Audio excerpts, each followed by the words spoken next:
ಮೇಡಮ್ಗೆ ನಮ್ ಕಡೆಯಿಂದ ಒಂದು ಟ್ಯಾಂಕ್ಸ್ ಹೇಳ್ಬಿಡಿ ಗಿರ್ಜಾ ಮೇಡಮ್ಗೆ. ಕನ್ನಡ ಇಂಡಸ್ಟ್ರಿಲಿ ಈ ತರ ಫಿಲಂ ತೆಗಿಬೇಕು ಅಂದ್ರೆ ದಿಗ್ಗದಲ್ಲಿ ದಮ್ಮಿರ್ಬೇಕಲ್ಲ. ಚೆನ್ನಾಗಿದೆ.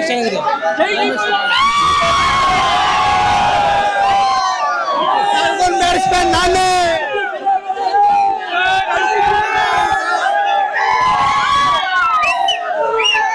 ಜನಗಳು ತುಂಬಾ ಕ್ರೇಜಿ ಆಗಿದ್ದಾರೆ.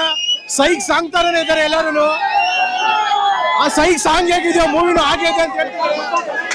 100 days ಪಕ್ಕಣ ಈ ತರ ಮಾತ್ರ ಮೂವಿ ಇನ್ನೂ ಬರ್ಬೇಕು. ಡೆವಿಲ್ ಬರ್ಲಿ, ಸೂರ್ಯನ ತೋರಿಸಿದೀವಿ, ನೆಕ್ಸ್ಟ್ ಡೆವಿಲ್ ಬರ್ಲಿ. ಸೈಕ್ ಸಾಂಗ್ ಹೆಂಗಿತ್ತು?